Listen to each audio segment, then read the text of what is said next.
Socrates was famous for saying, I know that I don't know anything.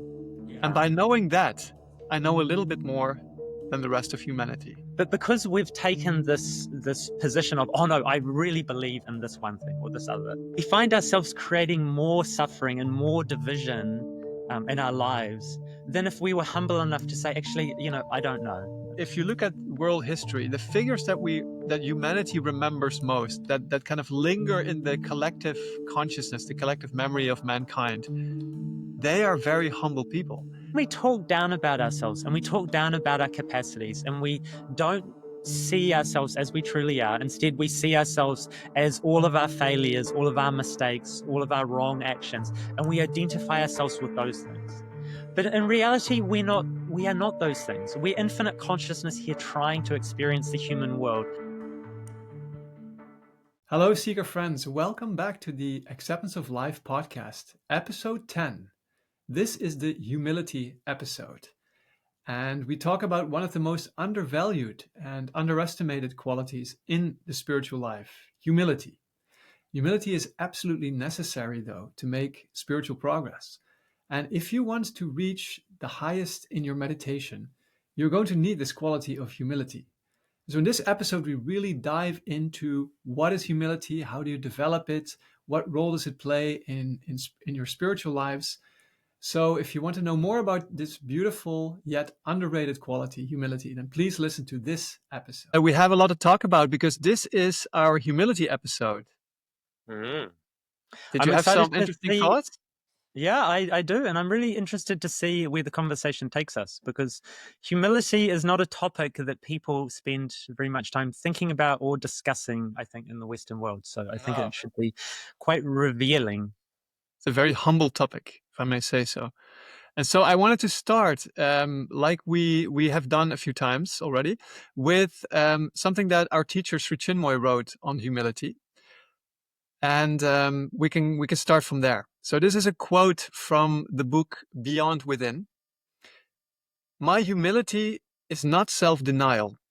My humility in silence affirms what I truly have in my world without and what I surely am in my world within. My humility is not abstinence from self-love. I love myself. I really do. I love myself because in me, the highest divinity proudly breathes. When I am all humility, I neither underestimate nor overestimate my life. What I do is to judge my life exactly the way my Lord Supreme judges my life. Humility is not a self-imposed, willed virtue. It is an inner state of consciousness that feels pure joy in its expression.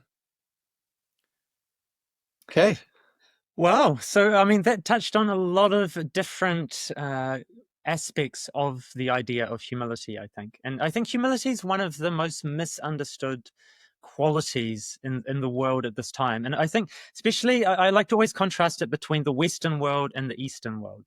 So I think in the East, in Asia in particular, or in the parts of Central Asia, there's still more of a deep understanding of the power of humility. But it seems in the Western world, as we've rushed headlong into the world of individuality and confidence, Ego. perhaps, ego and overconfidence, we've really forgotten the idea of even what humility is. And I think most people have a really wrong picture of what actually humility is. I think most people in the Western world, they correlate or they connect humility with false modesty. So that idea that, oh, no, I'm not very good at this. Oh, no, I couldn't do that. Oh, no. But humility is something radically different from that. And I really liked what you read out, because I think for me that captures one of the clearest definitions and ideas of what it is.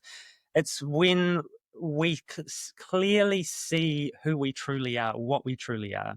And we neither overestimate or underestimate our capacities and our abilities. Yeah, and that's very tough thing to do, to be right at the sweet spot of where you stand. It's very hard to judge your life fairly, to neither underestimate or overestimate. Because I think ego is wants to overestimate ourselves generally. And our sense of unworthiness tends to underestimate our capacities. Yeah. And so I think it is a sign of being above or beyond the ego is when you can really see your life and judge it for what it is, and not make it more beautiful or not make it less significant. Yeah. So why don't we start by just thinking and talking a little bit about what the problems that come about from not seeing yourself properly and Like that. not being able to correctly understand or estimate your own capacities. And I think we've seen actually the last few years have been a great example of the dangers of both overestimating and underestimating your capacities, because we're living in a time now where there's so much information around us at all times, and it's very hard to judge, what's exactly correct and what's not correct. And so, and the other thing that's happening in society, especially in the Western world, is that we're really being pushed very hard in this direction of having to have a really strong opinion about everything. Oh yes. So it's not really acceptable, or it's not really felt to be acceptable to not have a feeling whether you like team red or team blue or team green or team yellow, whichever issue is laid in front of you. It's always placed in front of you as a binary decision that there's either this side or this side, and you have to choose one side or the other. Yeah, but opinions can be so dividing. They can Yeah, cause so much polarity and tribalism, and it's like yeah, it's something that causes a lot of division. yeah. And I remember you recently telling me about your opinion about opinions. What was Yeah, that? yeah, I have a very low opinion on opinions. That is my position at the moment. Exactly. And I think that captures it really well, because you want to think in your own life, how many things are you actually really truly sure about? I mean, maybe you're sure about some things, in your own personal life, and maybe some things, in your local area or in your working life, or just in your close proximity. You can have some level of confidence in your ideas and your beliefs about what's happening there. And perhaps you're still going to be wrong, but in that area, you're normally going to be quite safe. But then, as soon as you start thinking about things that are further afield and you have no ability to actually experience it yourself, you are so prone to being absolutely woefully wrong about everything. Yeah. And yet, there's this really strong pressure that comes upon people to feel as though they have to choose a really strong position, one way or the other, and especially in global sense or national sense. And the idea of nuance or subtlety, or of being humble enough to say, just I simply don't know. I don't have the ability or the knowledge or the experience to actually know what is who's right or who's wrong. And it's even more than that. It's Is it even my job to know? Is it even my job to have is it my role to have an opinion on every single topic in the world? And So it's if actually, you're maybe if you're a policymaker or a politician, yeah, then it is your role, right? yeah, But yeah, that's very true. And I'm reminded of Socrates, the yeah, the famous Greek sage, and he was well known for really grilling people on what they supposedly knew. yeah, And that also caused eventually his demise because he was so obnoxious about that. And he yeah, would go to the magistrates of the city of Athens and the big wigs, and he would just say, "Okay, so you are a politician. You know much about. Okay, so." And he would start asking them questions, and it's very mhm, well known the Socrates method of asking yeah, questions. And he would go so far as to reach a point where the person would realize, actually, I know nothing, yeah, or I don't really know this thing. And he would bring the people in very, very precarious positions where their ego would be hurt, and he yeah, made a lot of enemies that way. But Socrates was famous for saying, I know that I don't know anything. And yeah. by knowing that, I know a little bit more than the rest of humanity. Yeah, that I'm a that little is that is wiser. it is such a profound insight. And I think it says something really profound about our own quality of life. If we But that, can, that is also for me a real sign of humility to yeah, know or to admit that you don't know. I mean, that's yeah, kind of the basis, I think, where humility starts. yeah, exactly. And the thing is as well, we often don't get joy and satisfaction from having all of these strong positions one way or the other. And we end up finding ourselves in situations where we're arguing with people or disagreeing with people, or we find ourselves at loggerheads or in sort of antagonistic relationships with people that we perhaps really care about. But because we've taken this position of, oh no, I really believe in this one thing or this other Yeah. topic, Yeah. we find ourselves creating more suffering and more division in our lives than if we were humble enough to say, actually, I don't know. This is something outside of my area. It's beyond my limited knowing. And Yeah. and so that can actually be really freeing for people. If you don't feel that you have to have a clear opinion on every single topic, it actually frees you to think more and enjoy the things that you are interested in, and There's a focus your attention on beautiful those. aphorism that Sri Chinmoy gives about that. Yeah, Forget your opinions just for a day. You will yeah. see how much peace will descend on you. Wow, yeah, that really captures it. Yeah. It's not a hard thing to do, because if we think and look at what is the value we're getting from holding these opinions, like it's almost zero. It's like whether I think this team is the greatest team in the world or that team, it doesn't make any benefit. It doesn't give me any benefit in my day to day life. I, I It's, think opinions are the instruments of ego. yeah, They really are. They boost up our position. They give us a feeling that we're important, that we know what to talk about. We need to have an opinion. You need to show yourself in the world. But it's yeah, so humbling to say, like you say, I don't know. And I know that I don't know. And that's actually a position, I think, where wisdom starts. yeah. And so if we look at the point of view of the East versus the West around this, so I was saying before about in the West we've tended to, over the last century or so, really celebrate these characters who are very, very strongly opinionated, like the types of people who feel as though they know the answer to everything. And in some ways, that's a weakness of us as human beings, is that sometimes, because we're dealing with the infinite complexity of the universe, it's nice just to have someone who seems to know what they're talking about.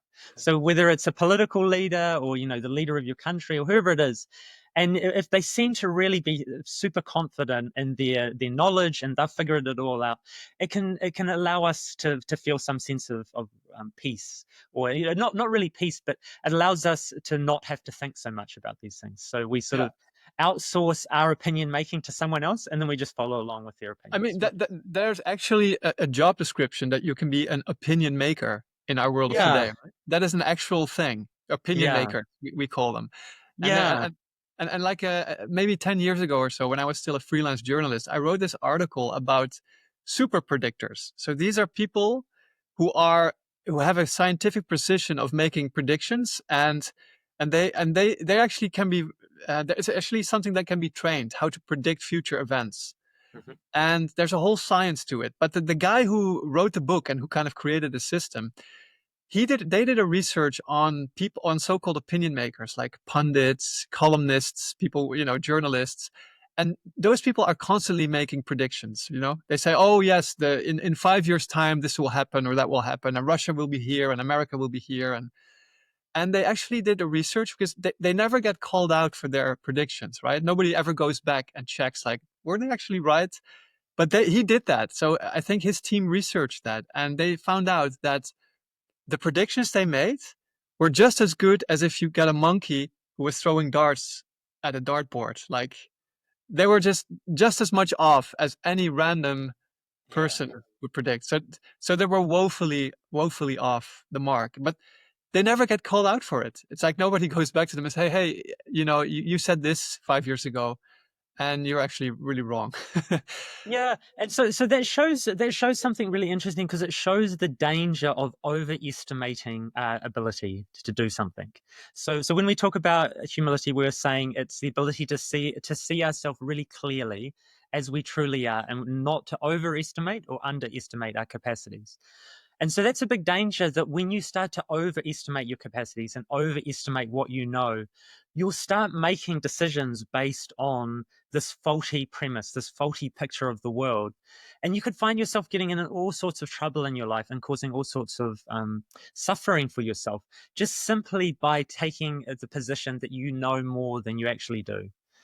And so I think that's a big problem that a lot of people, and it seems obviously people are split quite evenly perhaps between underestimating themselves and overestimating. Because what happens if people underestimate? And that's Yeah, also a fallacy of ego, you could say, right? That's the flip yeah, side. and so that underestimation of our capacities and who we are, that causes so much doubt, insecurity, worry, those types of fear-based responses to the world.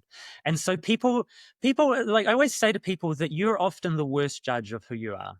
Like, you don't really know who you are. It's the people around you and the responses that you get from the world that starts to give you a clue of how you're showing up in the world, because you're never seeing yourself through the eyes of the other. You're always experiencing yourself through your subjective experience, and that's always been filtered through all of your past experiences, all of your traumas and your doubts and your fears and your worries and all of these types of things. So you've got so many biases and so many different ways that are almost invisible to you. So you never really understand and know who you are in the world. And that's actually why I think the most wonderful thing for most people would be to actually be at their own funeral.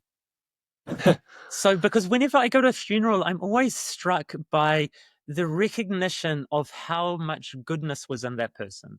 So, whether the person was a really great person or a more humble person and, lived a wondrous life or an ordinary life, it's so nice because it's this one time where everyone comes along and talks about the good in the person. They talk about all the good things that they saw and the moments they shared and the interactions they had. And it's just so refreshing because we don't do that when the person's alive. We Yeah, don't that's allow that. crazy. Yeah. That's So we crazy. We wait only all do the it way. when the person's gone. That is Yeah. absolutely awful. And funerals, I agree with you. Funerals are really special occasions. It's like almost for everybody except for the actual people who lost a dear Yeah. one. It's a beautiful occasion. Well, for them also it can be beautiful, but in a more sad way. But it's a real celebration of that person's life. And we should do that when the person's alive, for God's sake. Yeah, exactly. Yeah. It's like trying to find a way to make that like part of a culture. And yeah, because we've got very few sort of rituals in the Western world now. So because we've removed so much of the religiosity from the world, like the only few rituals we have is sort of someone's 21st birthday and the wedding and then the funeral. So you've Right. only got a few very small windows where you have like a group gathering around celebrating something about someone's life, and it's normally, and I mean that's what you do see actually, the weddings or like in the 21st birthday parties that people celebrate those. That's kind of the time that you hear people share some of the goodness. But yeah, Yeah. it's a long time between those Well, you could moments. say maybe birthdays are a little bit like Yeah, that. yeah. But But yeah, it's true. It's yeah, not. and the other interesting thing that I've always found at funerals is that you really see how interesting and complicated every single person's life is. And what I mean by that is the amount of people that turn up from so many different fields and backgrounds that this each person has interacted with, because you've got like obviously your school friends and you've got your work colleagues and you've got your sporting or your hobbies, people connected from that. But then you've got your parents, and then you've got all your relatives, and then you've got friends of your parents or friends of your relatives, and so suddenly you start to realize the web of influence that each person have, the effect that you can have on the world can be so profound and can ripple out so far to so many people that you wouldn't commonly think of as someone that you've really had a lot to do with, or done something that's really going to have transformed their life. But it really is that idea of each of us is like a stone being dropped into a pond, and those ripples spread out and touch all parts of the pond. Yeah. And the nice thing about that, I think, is I think we should always try and keep in the back of our mind that perhaps when we look back from far enough away, we have a better perspective, we'll actually see that some of the things we've done in our lives have actually been good beyond our wildest imagination. That some of the good that we've offered to the world, it could be that it's rippled out and inspired or uplifted someone, and that person then has done something for someone else, and you never know and see how those connections Yeah. spread out into the world. So I think that's something that's always that helps us from falling into that position of unworthiness. because we may look around and we see these other people putting on a great facade of how great they are and how wonderful their lives are, and we can often feel that our life is must be insignificant compared to some of these people. But I think it's in small moments of goodness and kindness that we build up a new reality. It's not in political leaders, signing some new bill into law, or um, As it's it's ordinary people making good choices and sharing love and connection with the people around them. That builds a really strong foundation, and it helps lift up all of humanity. well, as Christ famously said, that the first shall be the last, and the last shall be the first. Yeah. Right. So the humble. What was that about the meek that shall inherit the earth? Yeah. So, and it's really interesting because the word meek is quite misunderstood in the Western world, and so because I think the proper translation, because we What is think the of, actual? What's the actual biblical saying? yeah, it is something Blessed about the are the meek. meek. Blessed Yeah. are the meek, for they will inherit the earth. Right? I think it's Yeah, something like that. but what the word actually means, because we think of someone who's meek as being toothless. We think that they're sort Right. of a harmless character. Oh, that Yeah. person's so meek. But the actual word I heard, it actually means someone who has a sword but chooses to keep it in the sheath. Ah, So they have the ability to be dangerous and powerful, but they choose to not use that. They choose to keep their sword sheath and to operate from a that is a place. position of humility to Yeah, me, it is. because you could be. I mean, I think the opposite of humility would be pride, right? Which Exactly. That's I was going to touch on that. That's the yeah, exact opposite. So we have pride at one end and humility at the other end. yeah, exactly. So if you pull out your sword and you start wielding your power, that is a very ego-driven, pride-driven approach. And I think many of us in the Western world feel that that is the way to succeed. We have to take out our swords and you know make a career for ourselves and Yeah. pull on others and be ruthless and Yeah. really use that sword. But I think if you can do that from a position of humility, you can accomplish much more, but in ways that you didn't think were possible, in ways you didn't think Yeah. that were, yeah, that were there for you. Yeah, and then that's exactly right. That's the type of mindset that we have celebrated in the Western cultures for some time. Is the type of person who is willing to pull out their sword and cut themselves apart through all obstacles and anyone in their way. And like that is a way to go about trying to create something and to change the world. But you have to think as well: is that the only way, and is that the ideal way for you? And some people at some point in their journey, that is the right thing. They need to do something that's going to pull them into motion. It's going to push them out into the world. But once you've played that game for a certain period of time, you start to realize that the game of pride and the game of ego is the game of limitation. It's the game of me and mine. And so that's always the mindset that I have to go about creating the reality that I want, and I have to go about trying to get the resources and make things happen for me. And so it's limiting ourselves. It's bringing ourselves down to the smallest possible unit of experience, which is just us as the individual self. And once you've played that game for a while and you see people who've played that game and been very, very successful at it, you see that they've accrued, as we talked about in the previous episode, they may have accrued, huge amounts of wealth and power. But has it actually led to any increase in happiness and peace of mind for them? And very often it may give them some short term pleasure, but in the long term, they end up just as miserable as anyone else, or perhaps more miserable, because at some point, I think your conscience starts to bother you because you start to realize the amount of people that you trampled on and the problems that you caused to get there. And so we've got that vision in the West of that's the way to success. It's through you taking what you can and being as aggressive as you need to be and being as taking whatever advantages you can. In the East, there's still the appreciation. I think, especially if you go into rural areas or into more traditional areas, there's still a real love and appreciation for the humble people in the world.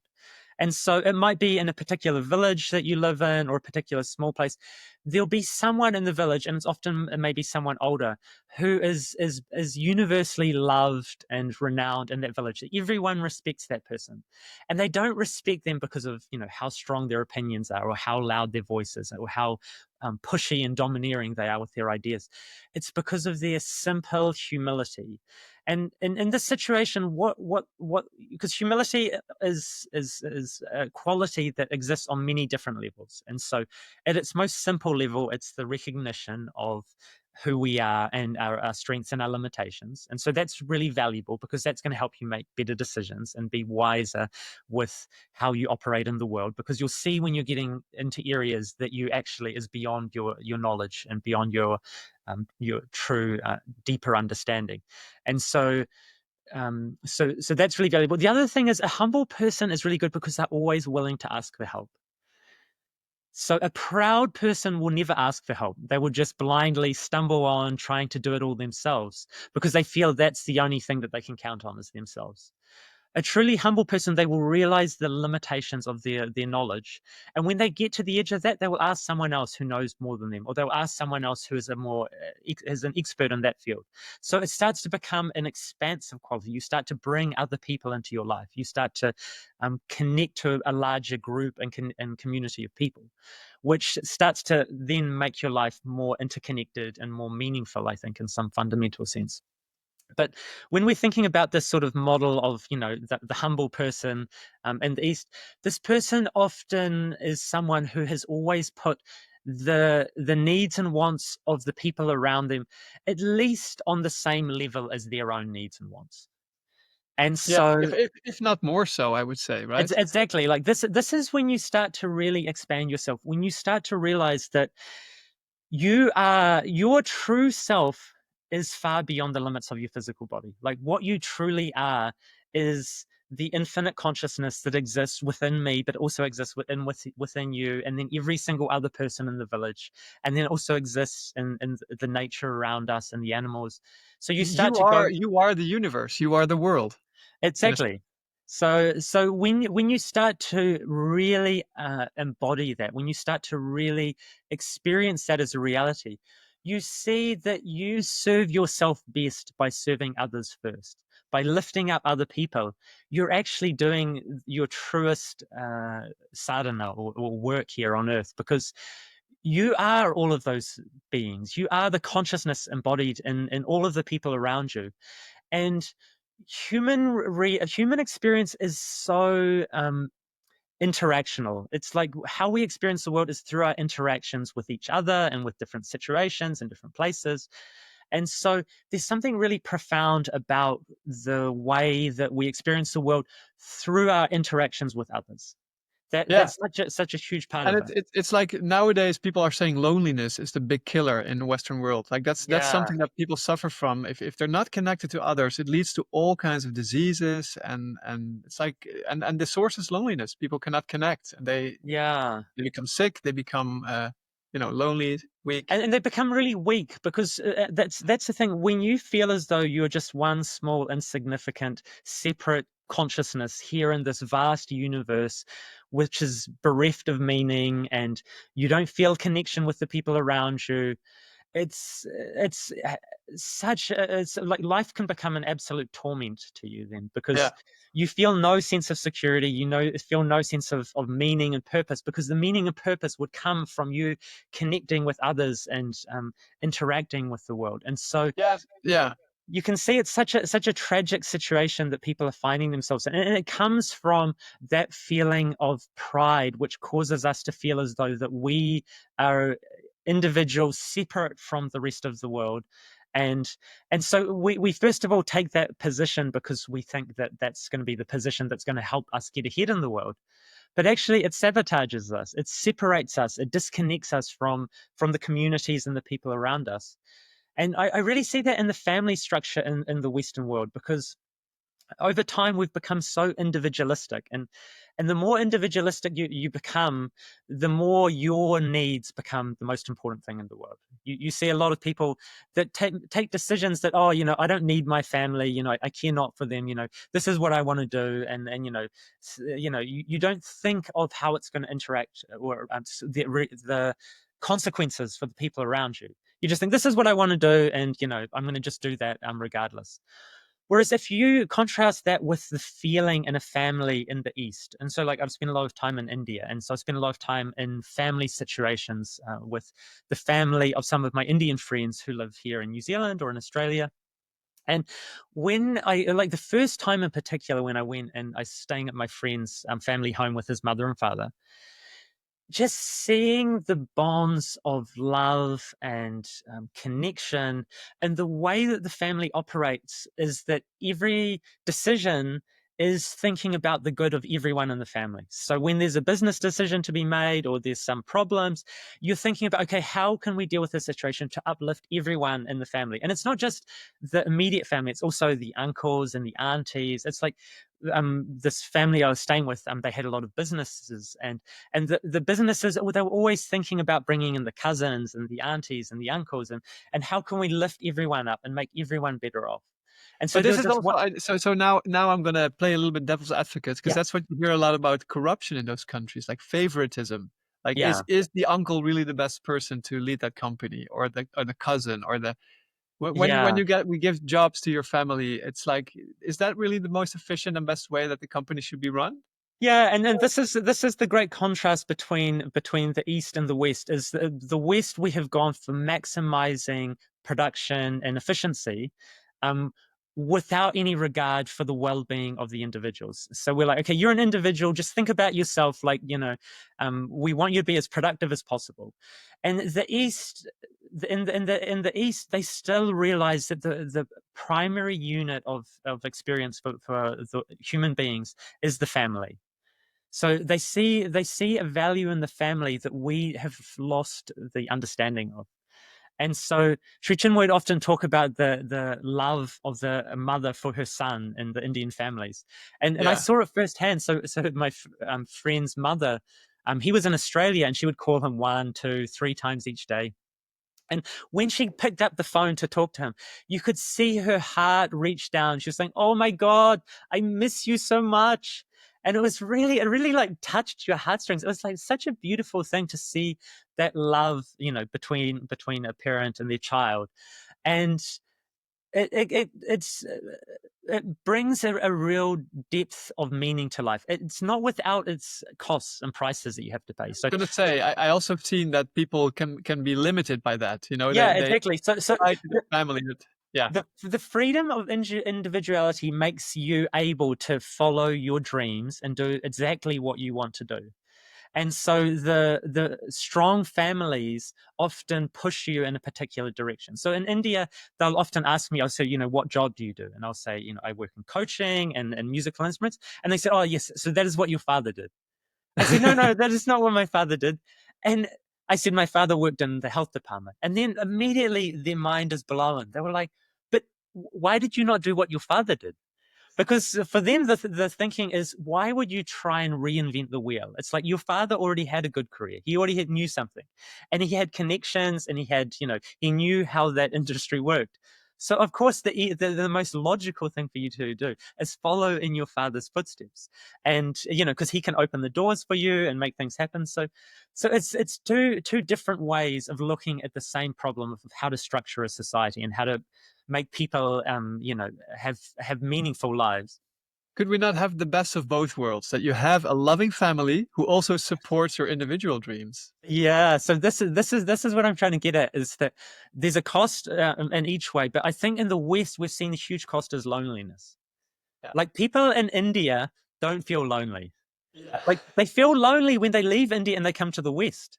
They Yeah. feel like, oh my God, I feel so lonely here. What's happened? Because in India, like say you lived at your family home, everyone on the street knows you.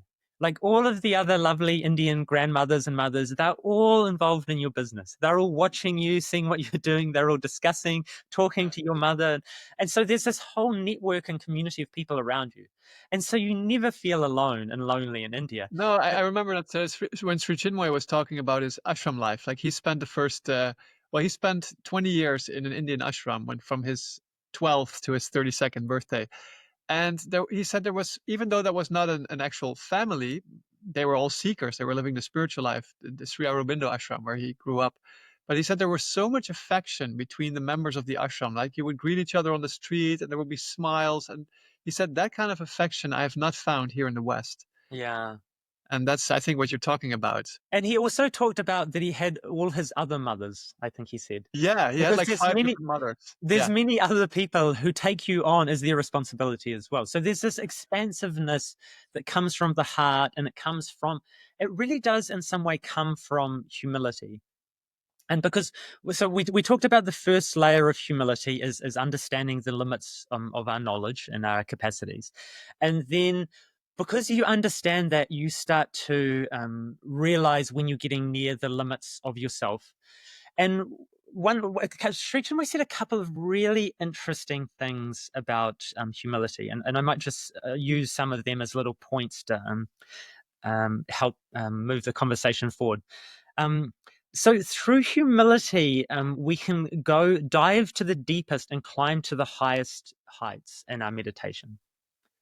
And so that's really interesting. So it's through humility that we can reach the deepest depths and the highest heights of our meditation. Yeah, I think it has to do with the fact that humility is expansion. So Exactly. pride is immediate limitation. Your pride, your Yeah. ego kicks in, and it's just you and your limited self. Whereas humility, you have to, as you were explaining before, it's Sri Chinmoy talked about this idea of oneness, the oneness existence, the oneness reality, which is the highest realization that we're all connected, we're all part of this big, infinite, beautiful universe. Yeah. And that is humility is that sense of expansion where you become one with others. And Yeah. that's also when receptivity, right? Humility is connected with receptivity. Like if Yeah. you're humble, you can receive also. You expand, and by expanding, you receive. You receive love, peace, the higher consciousness, those states. Yeah, and Sri Chinmoy really loved the analogy of a tree when he talked about humility. So, so the really interesting thing about a tree is, I think, is one of the few things that is growing in two distinct directions at the same time. And I think they say it's got two principles. It's got a heliotropic, which is moving towards the sun. So the part of the tree you see above the ground is growing and reaching up towards the sun. And then there's a gravitropic, which means like growing with gravity. Because at the same time as it growing up towards the sun, the roots are digging down and growing down into the earth. And it's really interesting because in spiritual terms, we often use that as analogy that you're gonna fly up, go upwards to the highest, but then you can also dive deep, and it's seen as being the same movement. And so even though one movement's moving up and one movement's moving down, it's like diving to the deepest depths of ourself or consciousness. It's seen as being the same movement. But the tree is the one thing that is doing both of those things at the same time. Do you want to explain a little bit about the tree above the ground and how that relates to humility?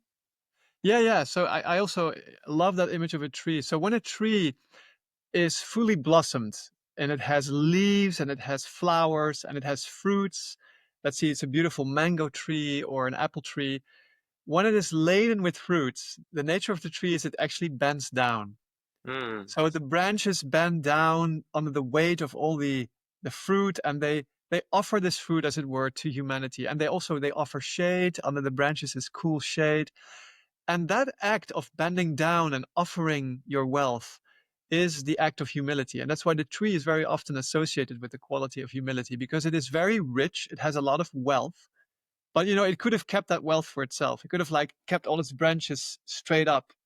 But the Yeah. funny thing is, only trees that have no branches, like they're the thin, small trees that just grow up, they have nothing to offer. They will not bend down. But the really the big apple trees or fruit trees, you see them bending down. And that is also what in a sense, the spiritual masters do. So spiritual masters come into the world with this tremendous spiritual wealth. They have infinite peace. They have infinite love. They have infinite delight.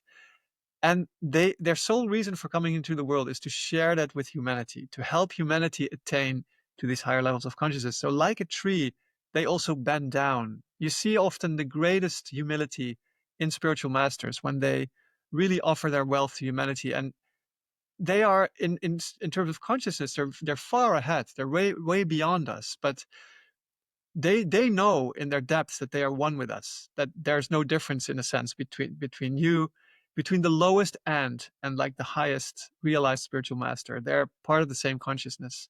So I love that image of a tree bending down, and in a sense, a spiritual master is like that tree that's offering all its wealth to humanity, to aspiring humanity.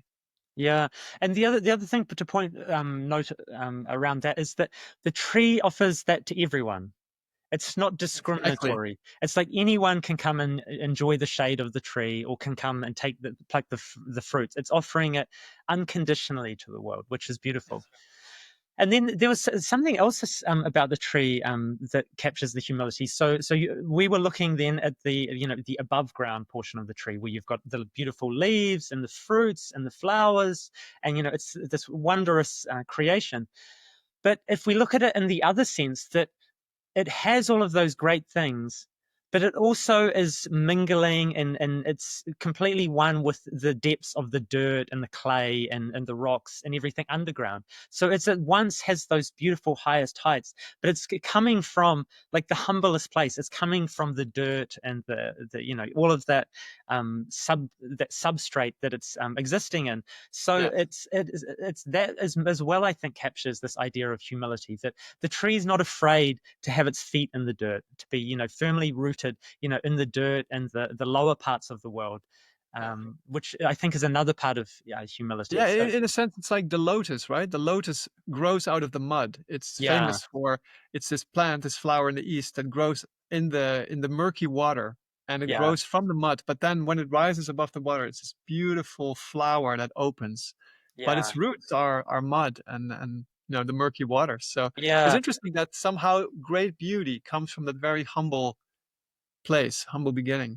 And I think you see that often in the human world as well. People who have gone through tremendous suffering, let's say in their childhood, and who are able to pull through, they become these beautiful diamonds. They yeah, sometimes become these amazing people who have gone through hardship and come across the other side. And they can even have tremendous optimism and cheerfulness despite of their yeah. very, very hard upbringing or beginnings. And very often those are the real treasures of humanity, right? Who have come out that really hard struggle.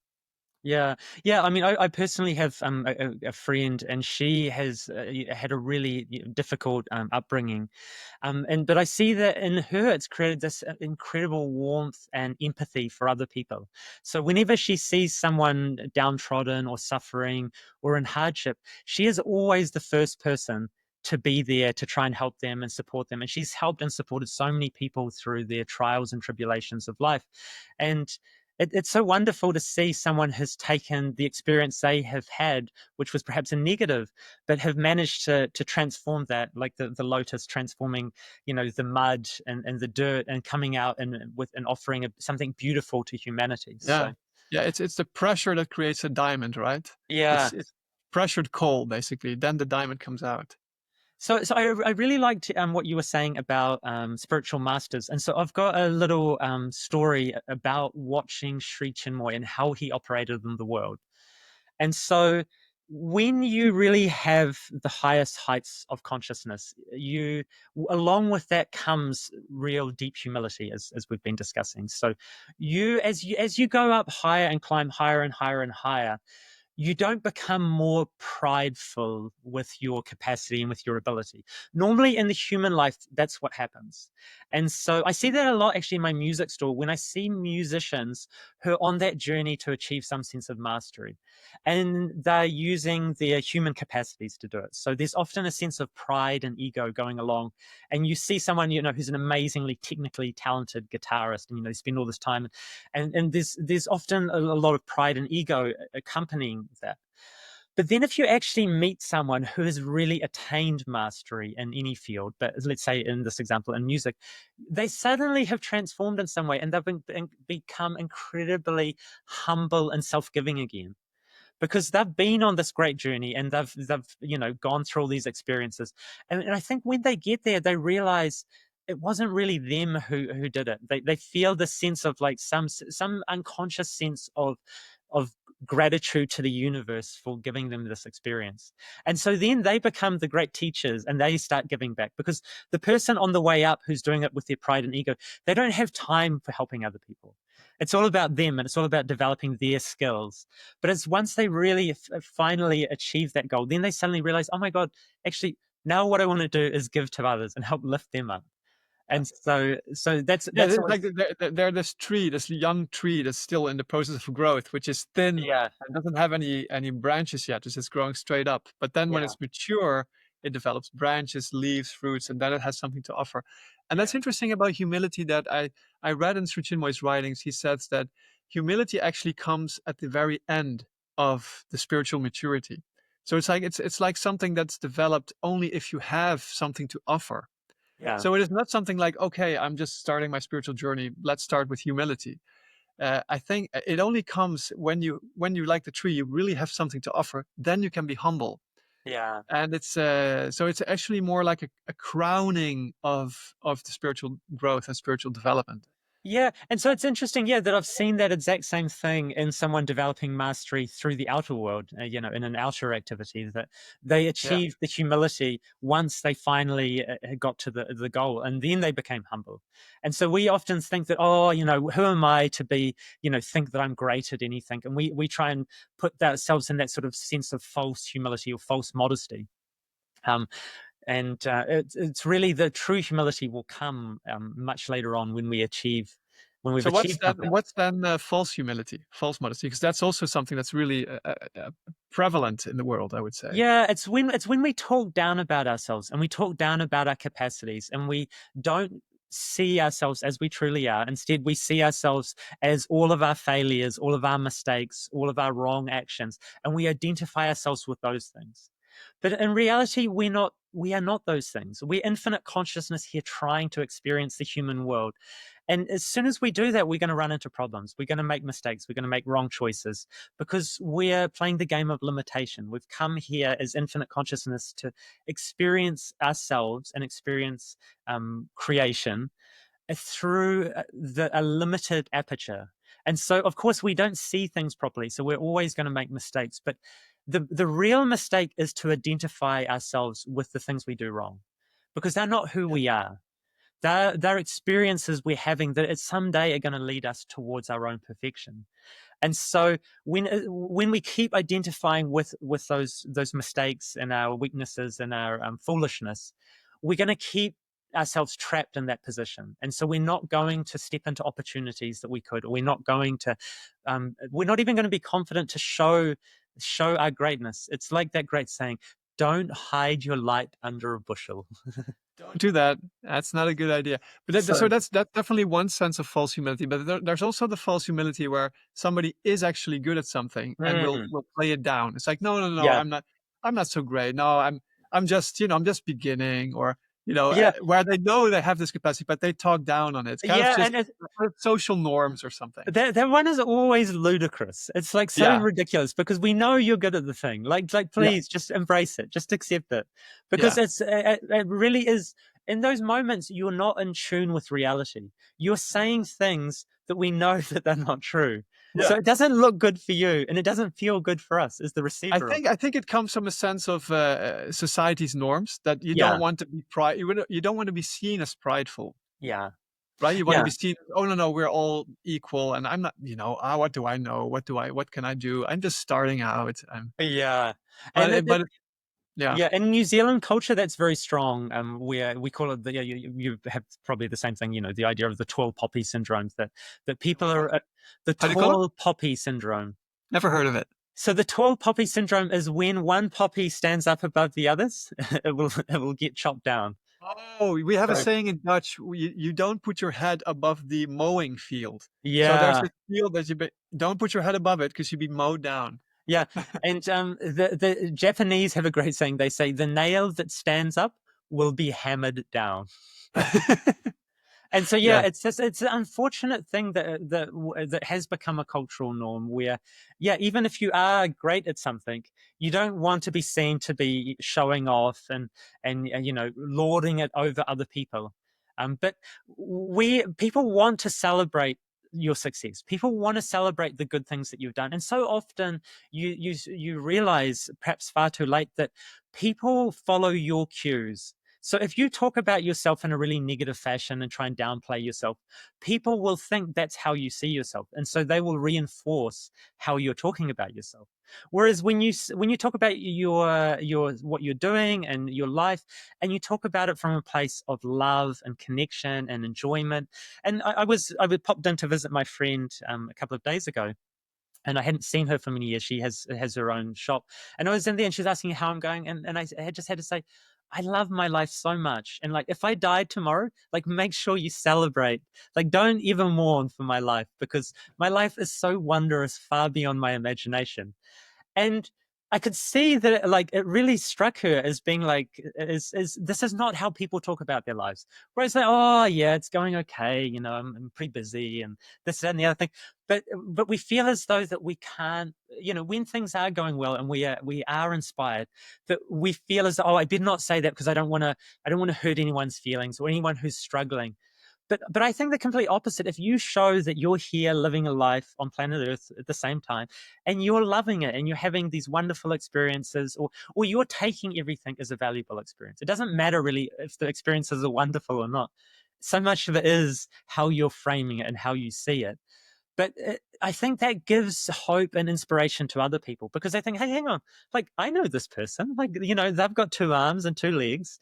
There's like, what is if they can be living a type of life like this where they're getting so much joy and meaning from what they're doing, perhaps I can also find a way to connect with that part of myself.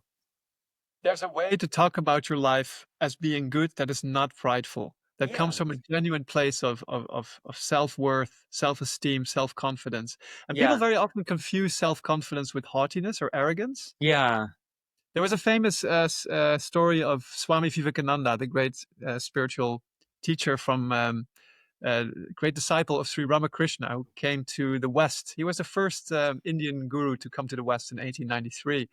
And there was this one time when he was talking to an Indian Brahmin in India, and they were discussing some philosophical topic. And Swami Vivekananda said something very powerful. And then the Brahmin said, "But that is not what Shankara said."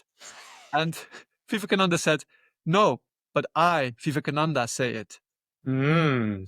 So he said, "No, no, that's true. Shankara did not say it, but I, Vivekananda, am saying it." And that's Ah, like when we hear that, we think, "Oh, what a proud man to say that." But no, that came from what we can call divine authority. That comes from a place when you really are grounded in your spiritual truths and in your spiritual reality, where you can make a statement like that. It's very powerful. yeah. And I think when your life is based on self-giving, that's when you can share and celebrate what you're doing, because when people see it's coming from a place of giving rather than trying to take, that's when they start to realize, oh, there's something going on here. Because if you were someone who is playing the game of pride and ego, and you were saying, oh, my life's so great, I've got all this wealth, and I've got these cars, and I've got this thing, Yeah. then people are going to be like, yeah, yeah, like, I don't want to hear about it, because Yeah. you know that it's not coming from a place of oneness. Whereas if Right. someone is really living from a place of self-giving, and then they're excited about their life, and then they're enthused and inspired about their life, that's something you can actually relate to, because you're like, hey, like that's really cool. This person doesn't have a lot. It's not that I'm saying my life is so amazing because I've got all of these worldly possessions, but it's my life is amazing to me because I've got so many opportunities to share and to connect and to be of service to other people. And so that for me, I'm like, oh my God, I'm so blessed every day because I have opportunities to talk and share and just try and offer my inspiration to the people around me.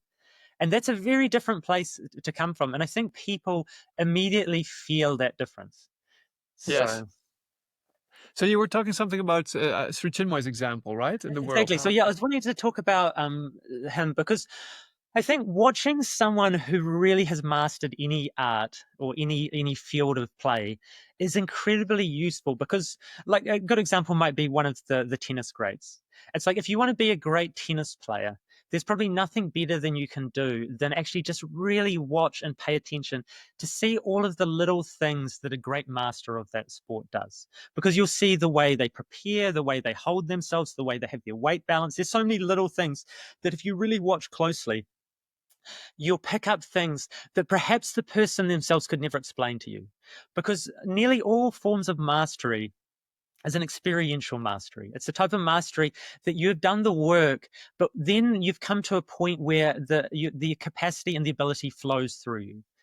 And if you ask them to explain exactly what they're doing, any master, it's often very difficult because you're trying to take something that's experiential and trying to make it theoretical. So you know, the way you move, the way you hold the racket, the way you balance yourself, all of these things all happen almost instantaneously, and you have to think, okay, well, I kind of try and do this, and this is what I'm focusing on. And so, you know, that's something simple, the game of tennis. And so if we look at someone who's mastered the game of life, like, so I'd say the people who've really won in the game of life are spiritual masters, because they have played the game of consciousness to the highest possible level. And they've played the game of manifesting their truest, deepest, and highest capacities here on earth. And so if we take that as the nature of the game, then we say that the aim of this game is to manifest our deepest and highest capacities here on earth and offer them to the world. And so to me, that seems like, okay, that's a game really worth playing. Like, if I had something to do for the next 50 years, like, that seems to be something that I could really get my teeth into. And I tell you something, you are playing that game. That Hopefully. is the game that you're playing. Yeah, I'm pretty Really? sure. Me? No, come on. Yeah, exactly. Ah, don't be so false modest about yourself, Arjun. Come Um, on. so I really took it as a position as, okay, Sri Chinmoy is someone who's mastered this game, because I've seen him operate in so many different situations and manifest so much love and joy and inspiration and creativity in his life, like in all of these different endeavors in so many different ways with so many different people. It's like, okay, I can see clearly that this person is playing the game at a much higher level than I can possibly play it. So I want to learn from him. And so Sri Chinmoy made a funny comment once. He said that the true role of any spiritual master, if there is one, is to make sure that his actions and his teachings are in perfect harmony.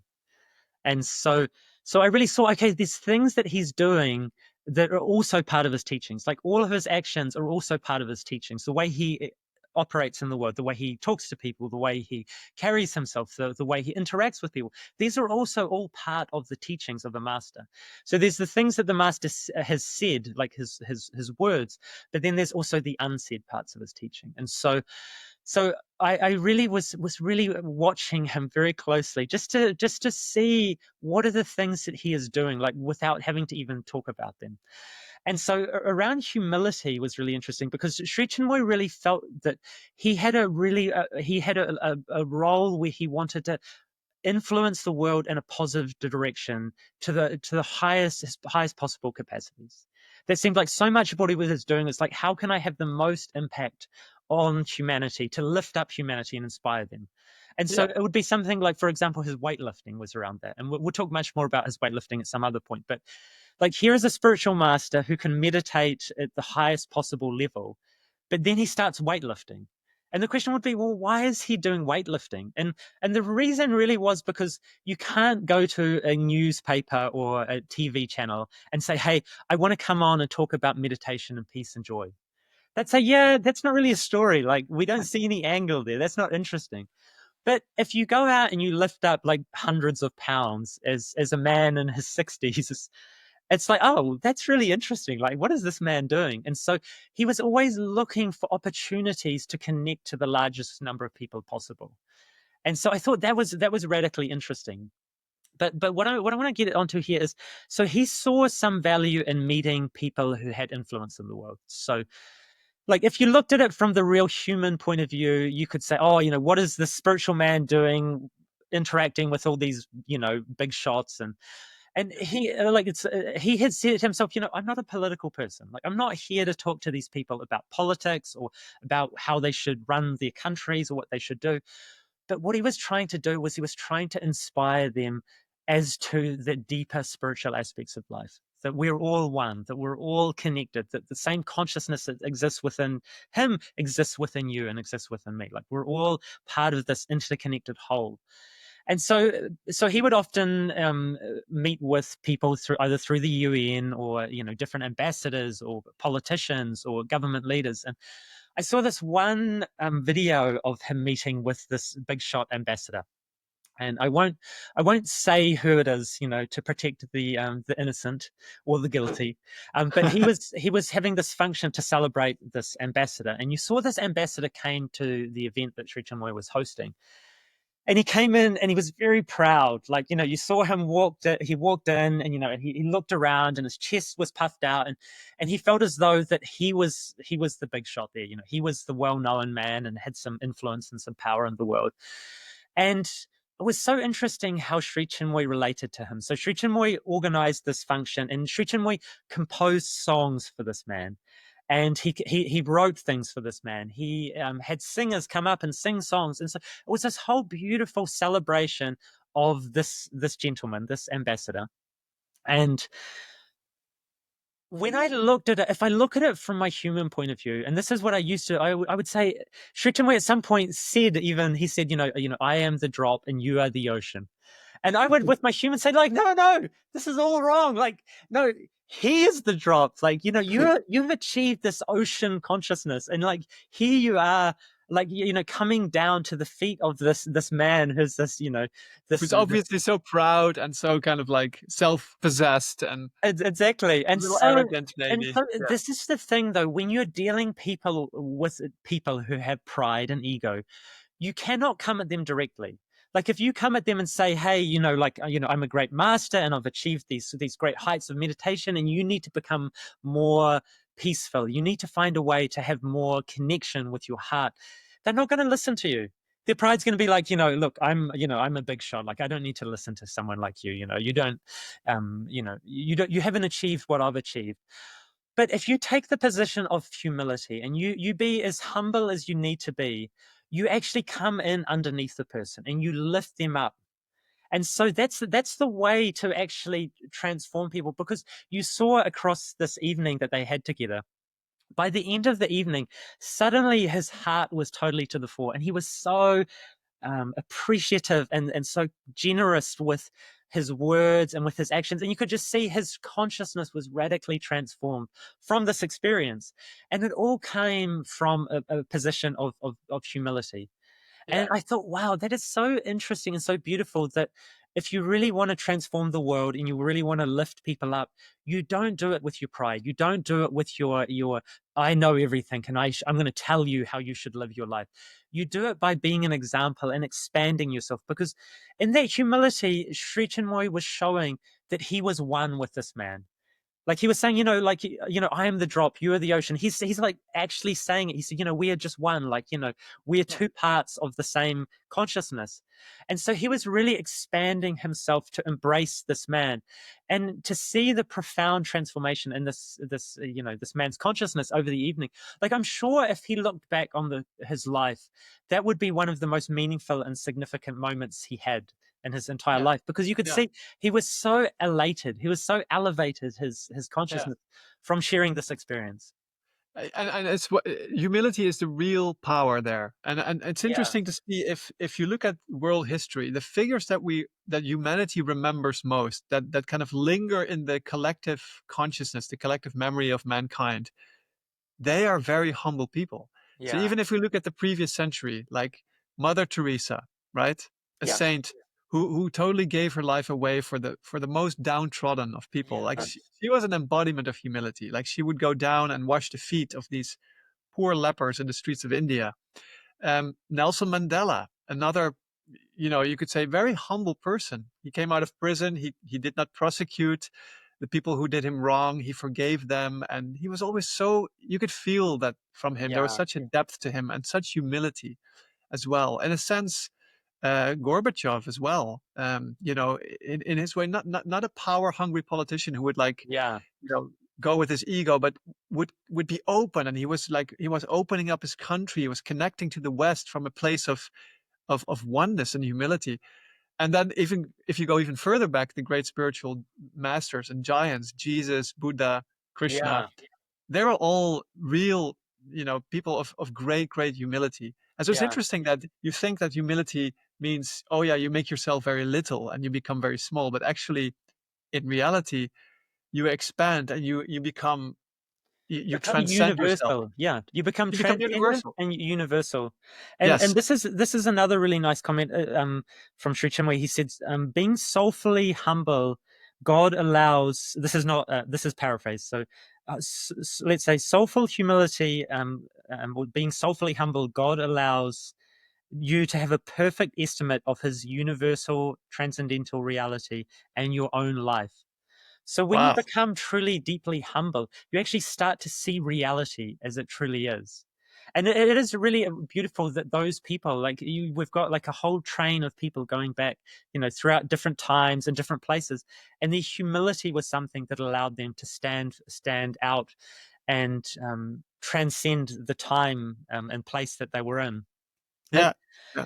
this is a really interesting idea about humility as well. So um, all of us have to operate in situations where there's some sort of hierarchy. So we're always operating. So although some people will complain and not like the idea of hierarchies, we're constantly operating inside of hierarchies. So whether it's in our career or in our family situation or in our friendship group, like there's all sorts of hierarchies going on around you.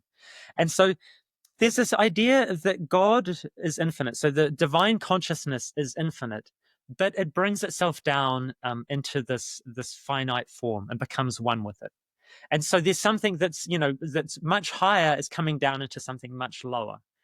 And so then that idea, perhaps we should be the ones to act that forward. So if there's people around us who are perhaps, downtrodden or, some in some way they're in a inferior position to we are, whether it's through, power or resources or whatever it is, we should actually try and then do the same thing. Like infinite consciousness has come down and felt its oneness, with us. And we should then do that with those people.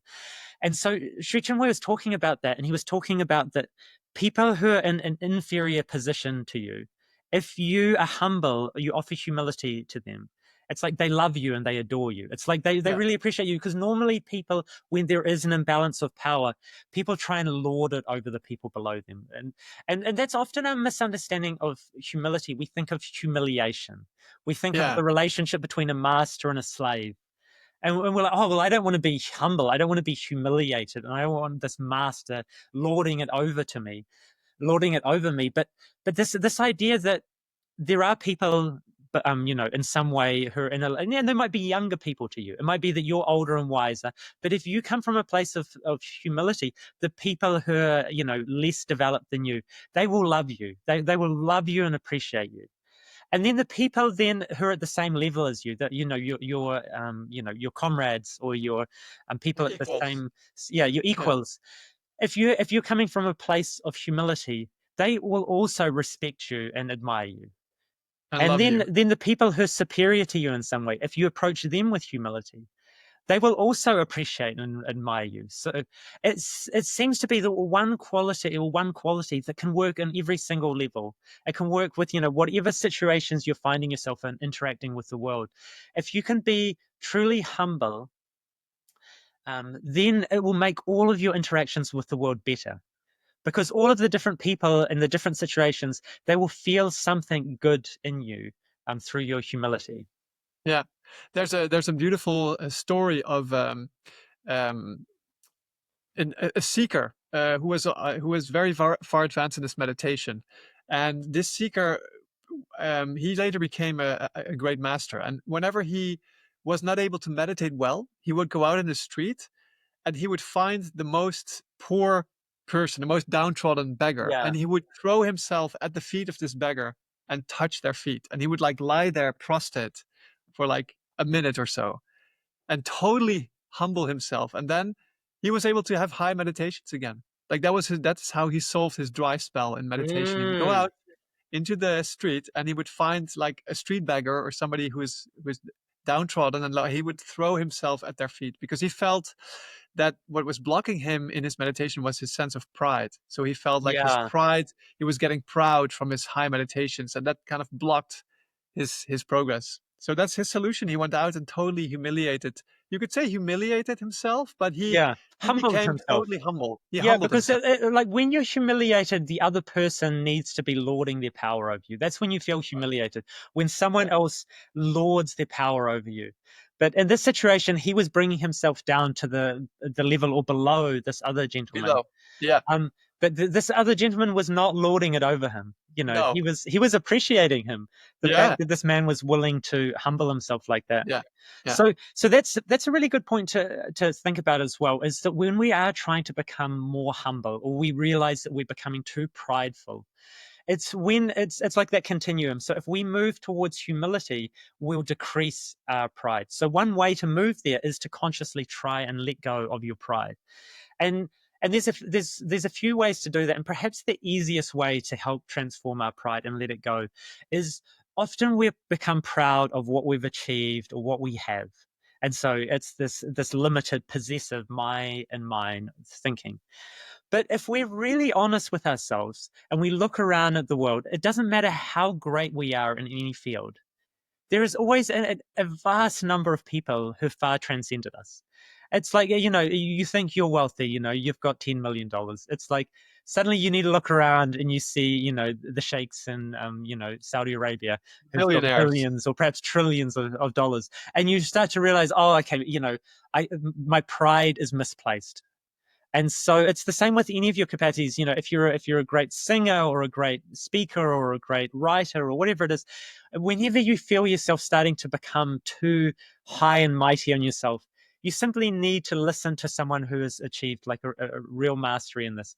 And then it just resets, it recalibrates your position of yourself. You're like, oh, actually, I've still got so far to go. There's still so much ahead of me. So it's not trying to diminish yourself unnecessarily, but it's trying to keep the balance, have the correct view of yourself in the world, that you are not the greatest at anything. And Yeah. and It's this a, is it's a great antidote for ego, I yeah, would say. exactly.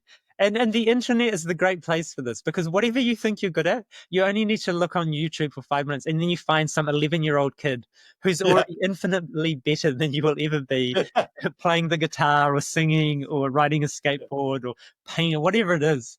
So Yeah. it's And he's probably from China, right? yeah. This kid.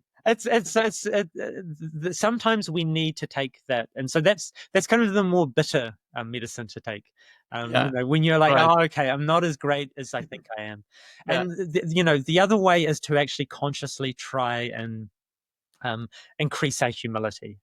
And I think the thing is, humility is such a powerful force that it's the right approach to take for everyone in the world.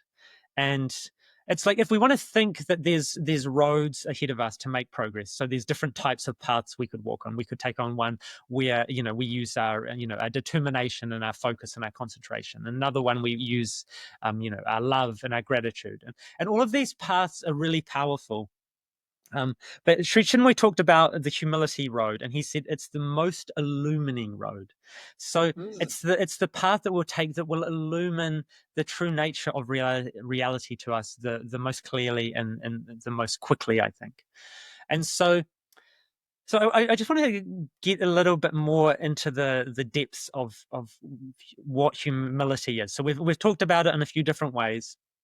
And so, like, for me, the times I've really experienced true humility and really felt its transformative power is when I've been so when we're in our best consciousness. So whatever that is for us. And so each of us realizes that our consciousness fluctuates during the day and during the week. And obviously we can do things that will help elevate our consciousness. So we can be more mindful. We can do our spiritual practices and do our spiritual work and elevate our consciousness in this way.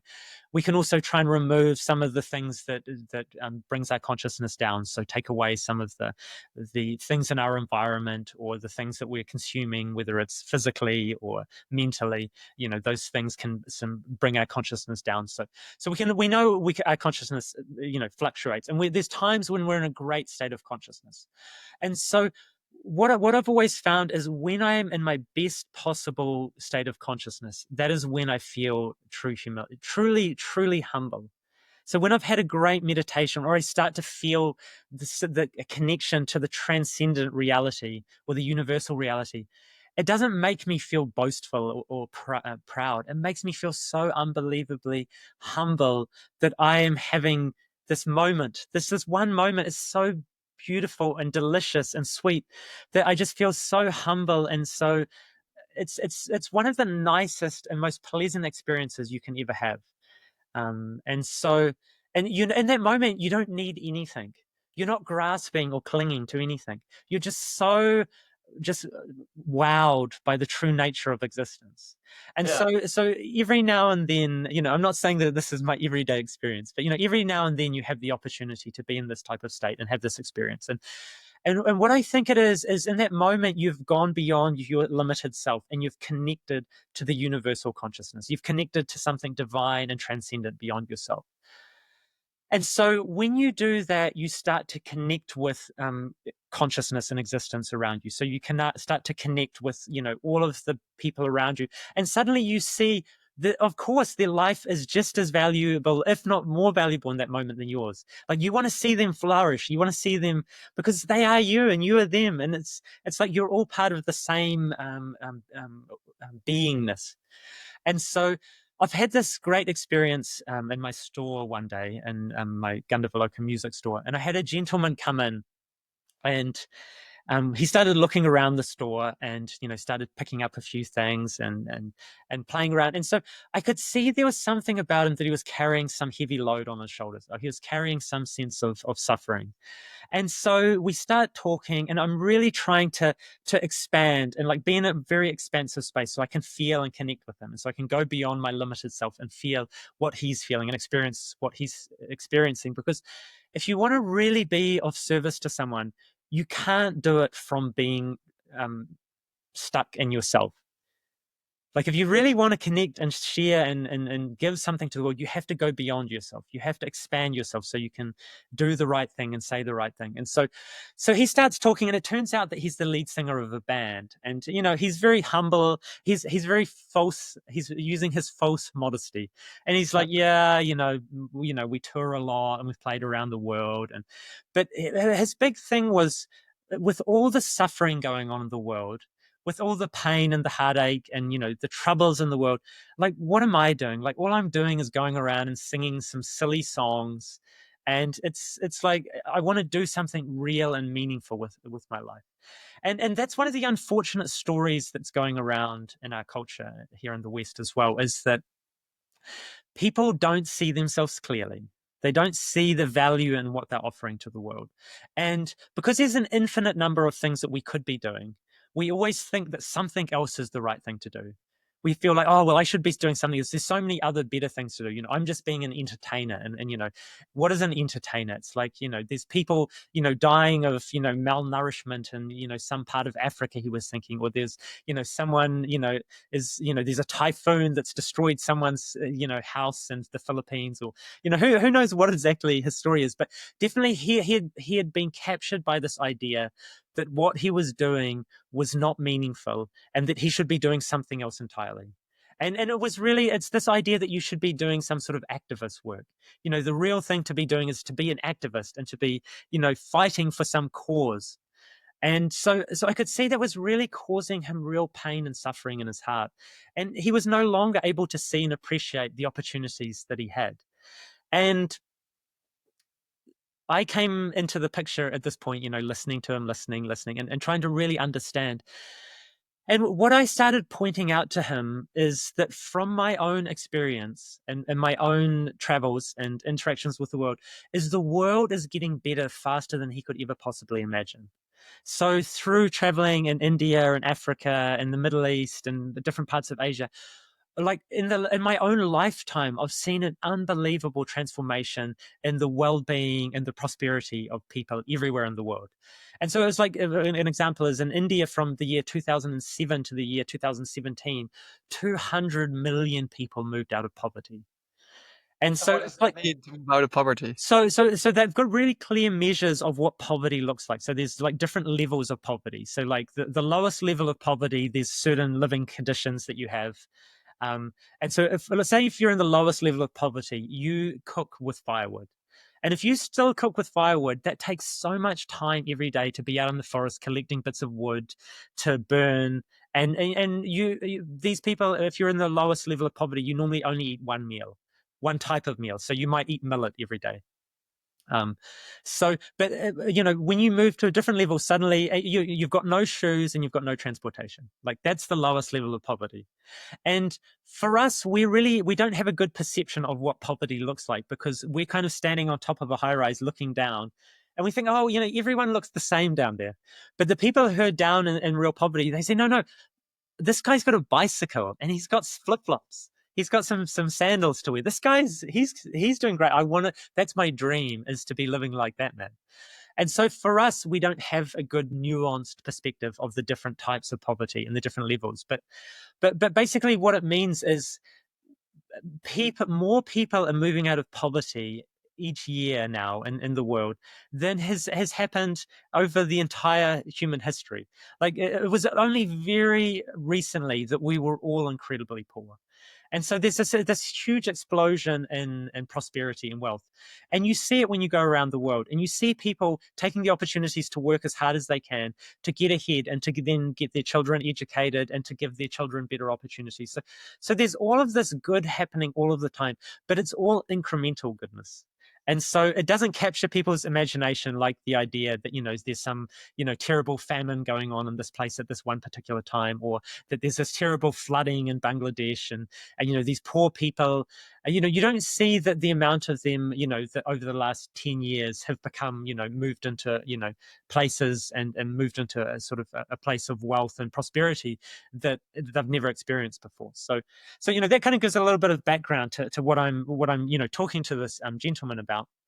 So, but the main thing I wanted to get through to him, and this is one of the biggest things that people in the Western world is invisible to them, is that there is perhaps at any moment 4 billion, 5 billion people who, if they swapped places with you and stepped into your life, they would feel as though they'd won the lottery. And so that's for all of us who are living in the Western prosperous, world. Yeah. There's billions and billions of people who, if they stepped into your life right now and had your apartment and had your business and had your clothes, they would think it was the greatest thing. It would be so far beyond their wildest dreams. Yeah, they would change in a heartbeat with Yeah, you. exactly. There's billions of people who your life is what they're dreaming of.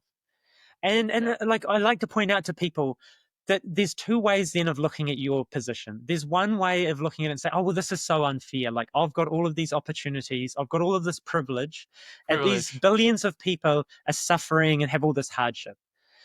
The thing you've got to remember is there's a certain amount of randomness or thrownness into life. It's like you just appeared here one day and you didn't specifically choose any of these circumstances. These circumstances were the ones you appeared inside.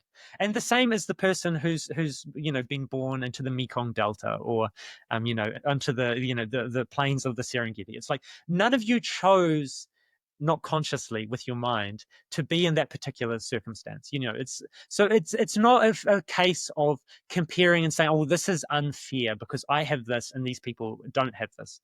It's like you've got certain opportunities and you've got certain abilities and limitations, and same with these people here, and their soul perhaps has chosen to have a very different experience, and so they're attempting to learn a particularly different lesson.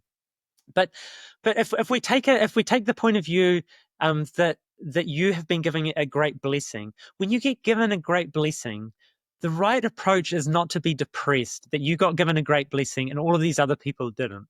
Like that seems to me totally the wrong way to look at it. It's like you've been blessed with all of this stuff. Like here's a Geez, guy. thanks. Thanks for giving me a great life. Yeah, it's like he's got a great life. He's got capacity. He's got talent. He's got fans. Yeah. He's got this ability to, travel around and to do something creative and offer it to The people. the proper approach would be gratitude, tremendous Exactly. And so gratitude. if you've got the perception of what's happening wrong, you will cause so much unnecessary suffering for yourself. And I just recently, I had recently been in the Sahara Desert and I did a 250-kilometer race in the Sahara Desert, like way off in the depths of the desert. And we'd come across these small villages and there'd be children there and they'd be wanting a pen or a lolly or a piece of chocolate from the runners. So they're standing there trying to get something because they live in one of the most barren, inhospitable places in the world.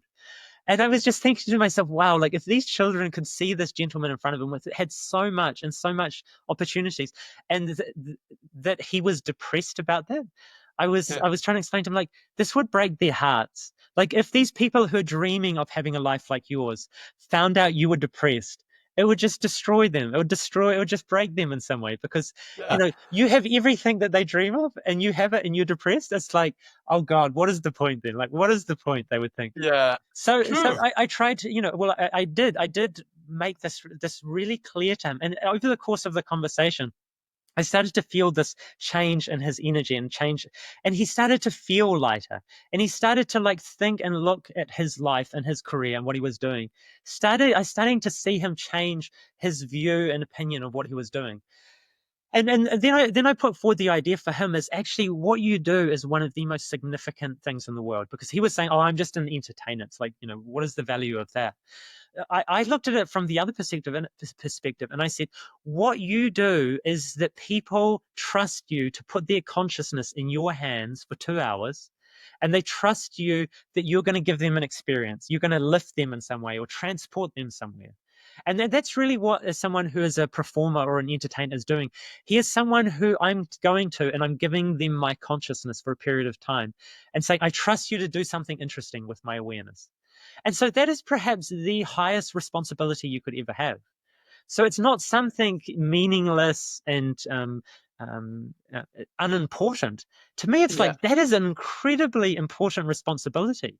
And Yeah. he had never thought about what he did in those terms. And so I was really pushing him. I was like, so you have this unbelievable responsibility that every time you turn up for a gig, you have to give yourself fully to that and you have to do your best possible job to value these people. Well, these people are people who have jobs and responsibilities and maybe they've got hardship and difficulty in their lives and they've taken their time out to perhaps get a babysitter, to buy tickets, to come along to see you perform, and you're going to be there and be depressed like, oh, it's so meaningless, why am I even doing this? I'm like, no, it's like your responsibility is to give them the best possible experience you can and to transform their day and their moment and their life in some deep and meaningful way. And so it was such a transformation in how he walked out of the shop compared to how he Wow. walked into the shop.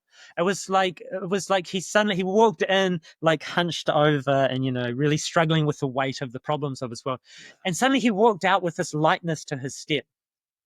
Oh, And so amazing. how it connects to humility for me is that in that moment of expanding myself and connecting with something beyond myself, when he left the shop and we said like really fond farewells and he went away, I felt so unbelievably humbled to have been able to be an instrument in that moment.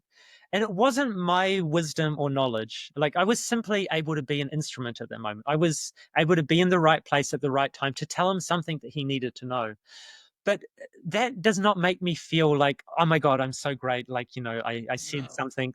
It made me Yes. feel like so unbelievably humbled by the just to experience that moment of connection and that moment of expansion and to be of service, real service to the world. And those And moments are probably, so probably precious. you probably felt grateful, Yeah, right? I Because felt grateful, but it's yeah, like the main thing when I look back on it now is that you feel humbled. You feel like, yeah, wow, yeah. like the universe. But that's the thing, that gratitude is connected to humility. So Yeah, Sri Chinmoy also says that in order to develop humility, humility grows from gratitude. yeah. So if you offer gratitude, then you develop humility. Oh, that's And I beautiful. always felt those moments when you feel humble, you also feel very grateful, Yeah, right? They're yeah. connected. They're very Yeah, closely exactly. connected. That very because yeah, that was I was incredibly grateful for that moment, for that Yeah. experience. And what was really cute was the follow up to that. So he we discussed about his band and what he was doing, and he'd gone away, and he's really inspired. He ended up coming back in a couple of days later, bringing in one of his bandmates, and he Huh. brought a professional recording device. And he said, "Hey, I'm just going to put this down. Just don't even think about it." And so he turned it on. He sat it down, and he started talking to me about the fact that they were about to record their new album and that they'd booked a venue, like it was out in the countryside, it was somewhere beautiful. But he was asking all of these really deep and profound questions about how should I go about recording the album from the point of view of consciousness and awareness. What's the right intention, and what is the Yeah. right feeling to try and bring to this? And the Wow. thing is, as you know, I've never recorded an album, at least not consciously, and so that is not my forte per se. But I stepped outside of myself again in this moment, and I've got this great man that I met one day, and he said his great power was able to make himself very small and step to the side, and then that would allow consciousness to speak through him. It would allow the universe or divinity to speak through him. And in this moment, that was all that I was doing. I was like, I have no, like, my limited personality has no answers to these questions. But I know if I can make myself, if because I like this saying that I often joke to people that I'm someone in the process of becoming no one. And Yeah. what I mean by that is I don't want to hold on too tight to this character, because if I let this character be if I hold on to it very lightly, then when other characters or other ideas need to come and speak through me, then there's space available for them. If my character is too big and too strong and I hold on to it too tight, then I'm limited to the knowledge and wisdom that I have at Yeah. any particular time. So how did he end? How did that interaction end when he was Oh yeah, so recording he you? recorded, like, we talked for at least an hour. And like, to me Wow. it's mind-boggling. I can't even remember what I said to the guy. But he was very, very pleased with what he said. He stopped the recording and he said to his friend, "Look, yep, I told you so." And Ah. they took their So. recording away, and they were going to be Uh, able to listen to that while they were, listen to what I said, because they yeah. found some value in that. And it's I not. mean, I mean, so who was his band? What's the name of his band? Can we Oh, reveal it? I honestly can't even remember the name of his band Ah. now. So Okay. it would have been 2018, 2019. They were well-known We have band to in New find Zealand. this guy. And we have to find this guy, and we have to send him the podcast because Yeah. now he can listen to you every week, where you're expounding your fountain of wisdom. And I have to say, the right fountain. That is also why I set up this podcast, because you have this amazing ability to speak truth, and this is something that not many people have. So for you, it flows very naturally and spontaneously, Yeah. and that is something that I feel needs to be shared. And it's giving me so much over the years, like talking to you, Yeah. and you're my friend, and we have these wonderful conversations over the phone so many times. But now we have the opportunity to share it with a larger audience. So I'm really quite curious of what this podcast will bring to the future and how it's going to grow and hopefully reach more people, because I really feel that this needs to reach more people because it's so helpful. It's Mhm. so down to earth. The wisdom is so helpful, so down to earth, so practical, and at the same time so deep and fulfilling and profound. Yeah. I mean, I have It to makes say, me feel very humble. It makes yeah, me feel very. it makes me feel very humble just to have the opportunity. And I mean, having the right environment and the right, like when you and I have conversations, it's really great because it helps clarify for me ideas that I've perhaps never put into words before. Yeah, And I it's think nice to that's bounce them off somebody, right? exactly. And then, like, when we do these podcasts, like, this is not scripted, obviously. It's like, Yeah, I might make a few little notes of things that I think might be interesting, but the things we talk about and the way we capture them is very real. And it's like walking. I always say that I love it when it's like walking a tightrope between two very high buildings, and you're trying to get to the other side, but you actually don't even know where the other side is often. So when I'm yeah. speaking about a topic, there's some flow of energy and consciousness that I'm following, and it's like I know that I'm on a very narrow wire. I've And, never seen you fall off the tightrope though. yeah, but I So feel I like that feeling, like that I could fall off at any moment. yeah, you But could. it's great Yeah, because I also don't know where the other side is. And so when I'm speaking with you and sharing ideas with you, I'm talking and saying things that I don't know where that idea is going to end up. I haven't seen that far. So it's a surprise to me. And that's the most fun for me when I'm talking and talking about something and I don't know where it's going. And I equally get surprised. Sometimes I'll yeah. say things and I'm like, wow, like I never knew that before. Like, and it's really unusual when you can say things that you don't know. It's like I mean, that's when it's really like there's some that is energy the or proof ideas. that there's something talking through you. Exactly. Yeah. Yeah, it's So not in your I mind. don't claim any ownership of Authority. any of the things I Authority. say. It's simply trying to be the best possible instrument I can. And I really enjoy the process of having an opportunity to grapple with the ideas of the world, but to do it in a really sincere and self-giving fashion, because that for Yeah. me is part of my soul's journey here and soul's mission. It's like I get Well, so much it from really this. comes from a place of humility, because if it would come from a place of pride, you would immediately feel, oh, he thinks he knows so much, and but I never get that feeling from you. It's always coming from a place of humility and openness and sincerity, and that's why it's expensive, and it's Yeah. yeah, Yeah, well, wonderful thank to you, and thanks for the idea of the topic of humility. yeah, I think it's we, great. yeah, We covered it. it's really made it more clear for me what humility is, and it's also it inspires me. It inspires me the value of humility, because if the most powerful qualities in the world were pride and arrogance, like oh my God, like what a terrible world we would be living in. What a haunted house this would be. Yeah, but Exactly. the fact that the most powerful quality in some ways is humility, it's like Yeah, that gives me so much hope for humanity. It's exactly. like, wow, if we can get more people understanding where they should be aiming towards, like the society around us is not pointing us in the right direction. So if we can help point a few people towards a different direction, and moving more Yes. towards these deeper, ancient, transcendent truths of the world, the world will become radically better. As the old ancient Vedic seer said, awake, arise, and stop not until the goal is won. So let that be our motto. Yes. And let that Great. be the end of our podcast. And so, listeners, if you've made it this far, thank you so much for watching and listening. And if you like the podcast, consider subscribing, tell a friend, leave a review or a comment. And then we'll see you again next week, right? With a new Yes, topic. we will. And remember, folks, stay humble. Stay humble. Bye.